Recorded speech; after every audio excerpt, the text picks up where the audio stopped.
Hello team, welcome to another ATP Geopolitics video with myself, Jonathan MS Pierce. This is Ukraine War Frontline update for the 9th of October 2024. If you don't know what the lines on my map mean, please check out the key on the screen at the moment. Now, quite a bit to talk about with regard to my map. I'll do it very quickly. I have been getting used to doing this map in an automated way now, instead of painstakingly moving lines around on the map and putting pins into the map. That took maybe 3 to 4 hours a day to do that. It was incredibly painstaking. JR has been an absolute legend and has automated the system. Yeah, huge thanks to him, so that I can now get the 3 lines. We can bring back deep state maps and compare their yellow line to the 2 other mappers we have, Andrew Perpetua and Suryat maps. Now, all of them represent, remember, the defensive lines of the Russians, not where the grey zone is, not where the Ukrainians are. The defensive line of the Russians, and so they'll be fighting usually one side of that line in a kind of no man's land grey zone. Unfortunately, the pins are now, and I think this is nothing that we've done, I think this is some change to Google Earth, that they continue to show all the labels for every single pin, no matter how far away you are. It used to be that they sort of disappeared and they would appear the closer you get. As a result, and we're going to have to work something out with regard to this, as a result, you are going to see RU gains littered all over the shop in an annoying way that kind of gets in the way of understanding the map. So apologies for that, but we are looking into, I say we, it's a role we there. JR might well be looking into that. What we can say is that there are quite a few Russian gains. Now, the map, I'm not showing you the pins of Suryat map because this is the first time I've updated Suryat maps on this map for like 4 days. And so there would have been, it just would have been non-comparable with the Andrew Perpetua changes. So I've only got Andrew Perpetua's changes for the last 24 hours. Everything, just suffice to say that there have been huge changes right across the front line. Take, for example, down here in this neck of the woods. Now, as far as Suryat maps is concerned, this is Vuhledar area, right? As far as Suryat maps is concerned, you got Vuhledar over there. There were loads of changes all the way, all over here. There are loads of changes right up here. There are loads of changes pretty much everywhere. It has been quite difficult for the Ukrainians. Now, the bad news is for the Ukrainians is that there are claims. John Sweeney had a video out today where he's saying he was speaking to a journalist friend of his that says as many as 100,000 Ukrainian soldiers may have deserted from different areas of the front line. Now, I don't know, A, whether that's at all remotely true, B, what the time frame is for that.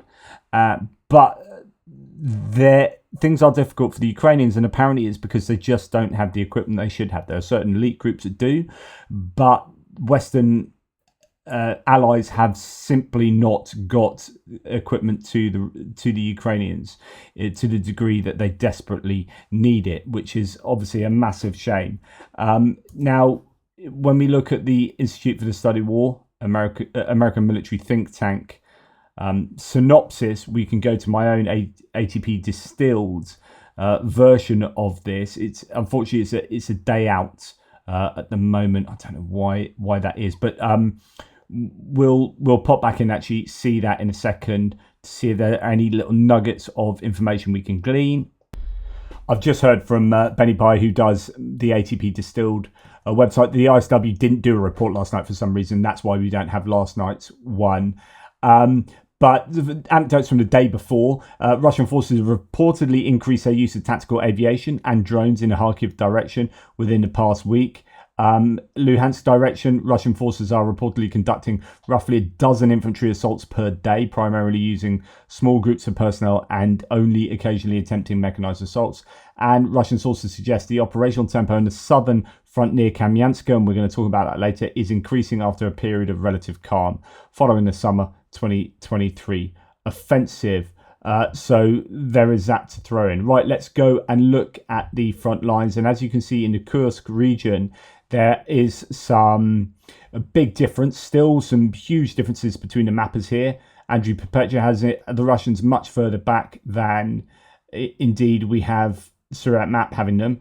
In some areas that is sort of 4 kilometers, But then you could argue that in sort of this area up here, that is double the 4 kilometer amount. Oh, I don't seem to be able to move that. Yes, I can. So this is actually, that's 8.5 kilometers from the top of there to the bottom of where Surat Maps has the line. So really big difference.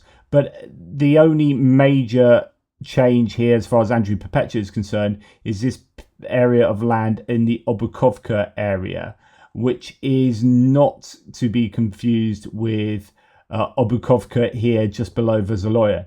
And I got confused the other day thinking there was a lot of fighting around there, and actually it was over at this one over here, because Russia and Ukraine like to name everything weirdly, not weirdly, but just repeatedly. Okay, so quite a substantial change there, according to Andrew Perpetua, as they're fighting around Lyubimovka and Pokrovsky there. Indeed, we can go to no reports saying, and this is, bear in mind, this is from a day and a half ago, Kursk direction, Russian forces are fighting near Veseloye, where we just saw, in the areas of Lyubimovka, Obukovka, Kameshchevka and Plekovo. Ukrainian counterattacks were reportedly repelled. They claim Ukrainian forces are heavily resisting and reallocating brigades from reserves for potential attacks in new directions. So that is in this general area, and Plekovo as well, which is, goodness me, I can't quite remember. But anyway, in this general area that we see the pins, the claim from the Russians were that the Ukrainians were counterattacking there, but actually it seems like the Russians have taken some land in that area, and that's south of Koronovo. I think Plekovo's over here, to be perfectly honest. Yeah, Plekovo there. So there is potentially a bit of activity over on the eastern side as well. Right, now this claim is from today. Russian Channel 2 Majors claims that in the Kursk region, Russian forces managed to recapture both Pokrovsky near Lyubimovka and Novaya Sorochina near Pogrebki. The last one is particularly unlikely, and that's because it's up here, I believe. There. So the claim is that they've recaptured that near Pogrebki. Now, both mappers have that well behind Ukrainian lines, so that one could be unlikely. Although, if it has happened, then that is a bit of a problem for the Ukrainians. And then these settlements over here that are right on the, to be honest, that's on the Russian defensive line anyway, as according to Surat Maps, from what they have mapped, and now according to Andrew Perpetua's mapping. So you would expect the Russians to be pushing on to those settlements. Right, coming down though, we come to here, the two Kharkiv offensives. For some weird reason, there's some polygon weirdness for Surat Maps in that area, but that's drafted from their map. So no changes here. What I did want to point out was in Vovchansk, the aggregates plant. Oh my goodness, surely that's not them in control of the aggregates plant again. That might be a bit of a mapping weirdness. As I say, we are still getting used to the automation. I do apologise. No, this is Surat Maps actually making that claim now. So this was yesterday's claim from the Vovchansk area. 2 weeks after the recapture by the Ukrainian army, the Russian flag was raised again in the aggregate plant following the Russian army attack that started 8 days ago. So they have the Russians back in control of Vovchansk. That's fascinating. Now, the news has come out today and a little bit yesterday that Kirilo Budanov, the guy in charge of the intelligence, was on the ground involved in an attack to retake the aggregates plant. Now, I don't know if that's true, but there are claims on television from a Ukrainian commander that Budanov was involved in the retaking of the aggregate plant directly, which is absolutely fascinating. But yeah, so it could be that the Russians are pushing back there, and you get the sense that I keep saying this and keep saying, well, how long can the Russians do this? How much they have left in the tank? They're throwing everything in the kitchen sink at everyone on the front line at the moment before the weather sets in. I don't know whether they sense the Ukrainians are really struggling themselves, as mentioned earlier, and whether now is the time to properly attack and give the Ukrainians hell. It could also be a case of trying to take as much land as they can before the Ukrainian reserves are trained. So we know that 2,300 troops are being trained in France at the moment for a full-on mechanized brigade with tanks, artillery, etc., etc. So you bring them to the fore, they'll be worth quite a bit because they'll be, you would expect, somewhat properly trained compared to the sort of Russian troops that are being thrown into the mix at the moment. And then all these other groups, all these other units that are supposedly being trained and are in reserve that haven't been committed to the front lines. If that is true, if the Ukrainians do have quite a bit, and there was talk that actually, there was another claim I was seeing today that from Western sources that Ukrainian mobilization has gone quite well, as in they've been able to mobilize increased numbers of people. Then you're thinking, well, where are these people? And so it could be that the Russians recognize that at some point soon-ish, those Ukrainian troops in reserve being trained at the moment are going to be able to be brought to the fore. And so therefore, it's now is the time to attack. And that could be what is going on with the Russians attacking everywhere. Okay. When we look at the Pischany area here, the Russians are very close to the Oskil River. I mean, really virtually on it now, which is not something I had expected to see. And this has been a surprise. Their ability to take this land, they're just less than 3 kilometers now away from the Oskil River in a very worrying situation, I think. Although, like I've said before, it's very worrying, only because I have in my head that, well, all this land should be Ukrainian controlled. But actually, here's a really good natural barrier. And if the Ukrainians can hold them at the Oskil River, you're, in some sense, you're only losing, fields and smaller settlements. This isn't massively significant land here. Like, none of this is hugely significant. The problem is, the only issue when you are thinking like this, which is what I do, is that all of this land needs to be taken back. So whenever you lose land, you're going to have to, if it comes to negotiation and not military regaining of that land, then the more that the Russians gain, the more you're going to have to give in negotiations to get that back. So obviously the Ukrainians don't want to lose land, right? Because that then becomes what is bargained for. Okay, then just beneath the Pischany area, around the Novoselivska area, God, remember when they were fighting hammer and tooth for Novoselivska across that railway line there. Well, now all this land to the southwest of there, northwest of Kolomyr-Chika, the Russians are seemingly taking, filling in the gaps, if you like, in some of these areas, equalising that front line, and you'd expect that to sort of be joined up like this at some point. So the Russians really putting pressure on in this neck of the woods. When we come down to the Serebryansky forest, there are claims that the Russians are making a breakthrough today. This is the latest claim. Don't know the provenance other than War Monitor here saying there is a Russian breakthrough on the eastern front line near Serebryanka, and the fighting there is intense. So somewhere here there could be a breakthrough for the Russians.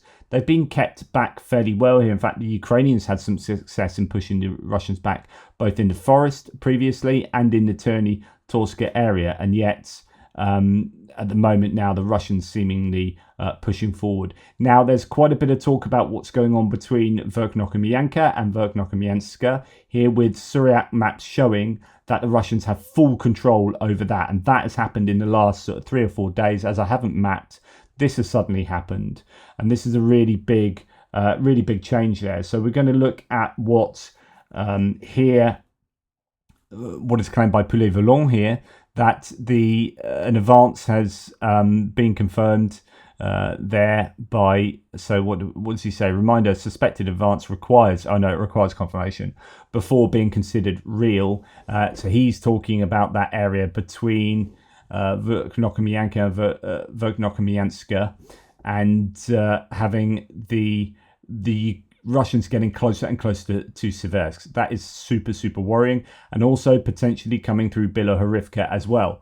That is another really worrying claim. So Suryak maps, this is pretty huge, and isn't anything that was on the mapping from the last time I did the mapping. So this is all relatively recent, but this is a huge set of gains for the Russians all the way along the Seversk front line, and look how close to Seversk they are. So Seversk was one of the big targets for Russia, has been for a long time, and now maybe just 4 kilometers away from Seversk. That the breakthrough in Bilohorivka. Now, if the Russians have taken all of this high ground around here, all of these effectively mountains, then that is a massive concern for the Ukrainians. What has happened here for them to have capitulated and not be in control of all of this high ground here, where the Russians would have to, in order to come at it from the angle of from the north across the or through the forest and across the Seversky Donetsk River, they would have to. I mean, that's virtually impossible. So one presumes it's all coming from the east, from traditionally where they have been fighting previously over here. And my goodness, that is a massive, massive difference. Breakthrough at Serebryanka, that is Serebryanka, the actual the town, and that could be what War Monitor is talking about. So potentially huge difference there. I mean, let's look at the distance there from west to east, and that is almost 10 kilometers in just a few days. This is all changed from what we've previously seen. Not too much change other than that around the northern part of the Bakhmut sector, but I mean, goodness me, there's a huge difference between the two mappers here, and that's worth remembering, right? So, okay, both mappers disagree to the tune of maybe 6 kilometers. Verkhnokamianska being fully under their control seems to be something that's rapidly happened. That is definitely a worrying part of the front line now. And, are the Russians just simply able to continue to recruit to the tune of sort of 30,000 to 40,000 a month? Well, it could well be the case. Right, now we're going to look at Chaziv Yar. No reports said the other day that the Russians had tried to get a foothold the other side of the canal in the Zhovnevyi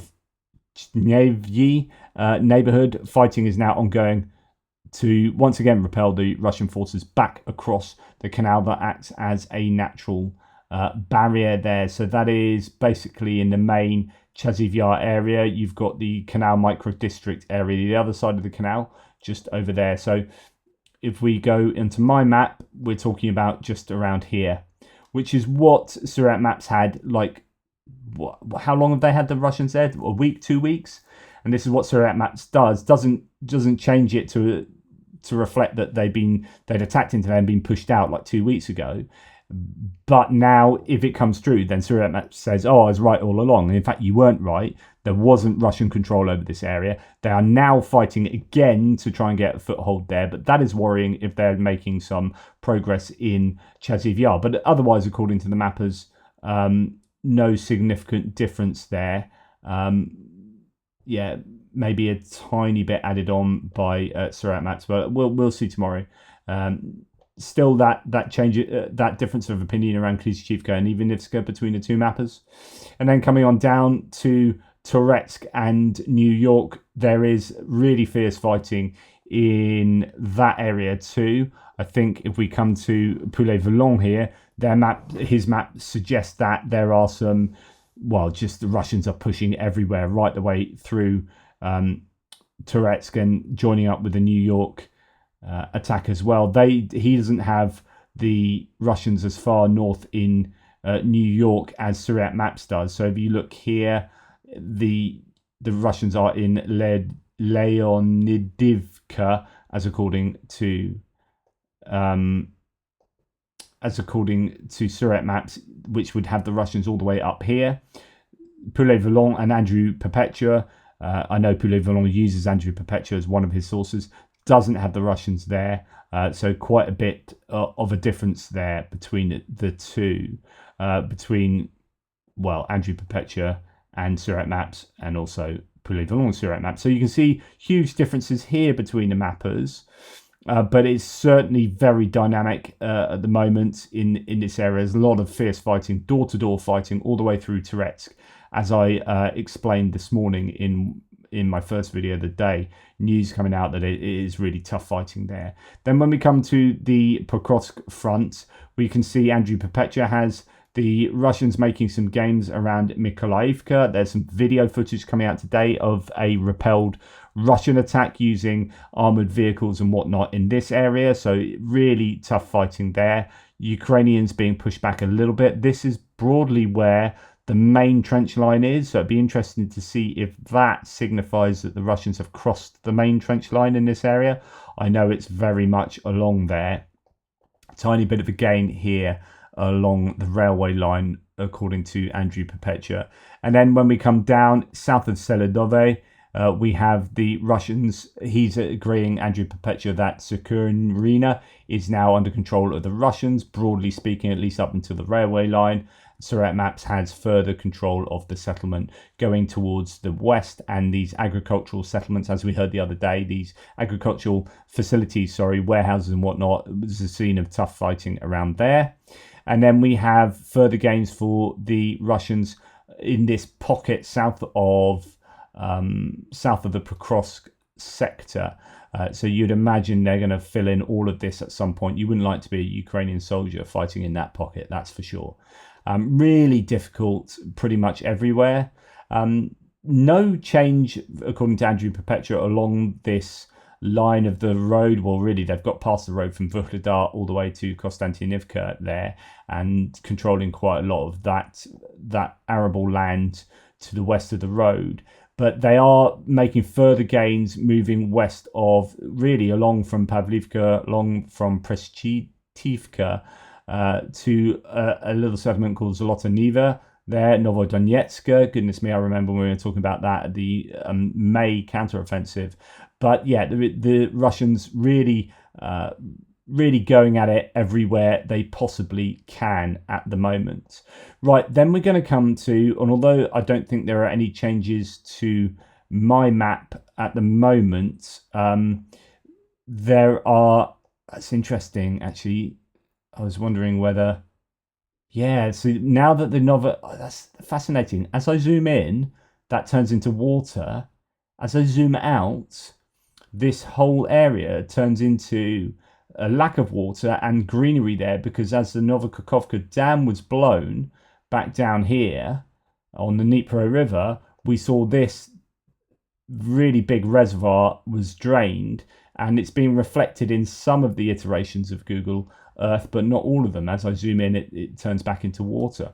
Anyway, on the very eastern edge of the reservoir, you have this area, and I wonder if the Russians have been able to attack up here possibly because it's less, there's less water in the area. Although this is if you like, the estuary. I don't know if that's the right term for the river as it comes into the reservoir, but the reservoir is now like a much drier lake area. But the Russians attacking from the south across the river and possibly across this kind of causeway thing into Kamyanska in the north. Now, people talking about this. Yesterday, the Russians announced the capture of Kamyanska, Zaporizhia region. In reality, the assault attempt resulted in significant losses for the enemy. So it has some footage of the Russians taking some losses, but they're happy with taking losses as long as they take some territory at the end. So it could be that they have had ultimate success there. No report says, according to Russian channels, Russian forces have crossed the delta of the Dnipro River and entered the northern part of Kamyanska in the Zaporizhia region. This is unconfirmed. Recently, Ukrainian defense spokesperson stated that Russia was preparing an offensive in this area, and I reported that last week. So certainly an area to look out for, and it's possibly part of this deep battle doctrine that the Russians carry out, which is attack everywhere, see where there are weaknesses, and then pile into the weaknesses. And there are going to be weaknesses because the Ukrainians are going to be exhausted, lacking in rotation, lacking in equipment. So the Russians themselves having exactly the same problems, but they have no particular care for their infantry, for their personnel, so they just throw them in willy-nilly anyway. And it's a real challenge. So things are definitely difficult for the Ukrainians at the moment, and the Russians are opportunistically gaining as a result. And it is definitely going to be an interesting week or so, because we heard the Americans said that they were going to give all the rest of their presidential drawdown authority, but actually we haven't seen any announced tangible packages either announced or getting to Ukraine. It could be that Ukraine is receiving stuff without us really knowing about it, but my goodness, things are potentially pretty tough for the Ukrainians right now. Anyway, thanks for watching. Please like, subscribe and share. Really appreciate your support. Going forward, it should now be far easier for me to update all 3 mappers and do that. Like, it's about running some files through a particular program, and actually I should be able to do all that mapping realistically within half an hour, and possibly even quicker as I get more and more proficient. So that means that there should be no excuse. For me for not getting these maps out on a daily basis. So thank you, JR, for doing that. And what's been really frustrating is at the time when there's been most movement, and it is negative, I haven't been shying away from doing the mapping. I just haven't had the time or wherewithal to do it. And that's been the moment where the Russians have had some really serious advances, at least according to Suriyat maps, that's for sure. Anyway, take care. Speak soon.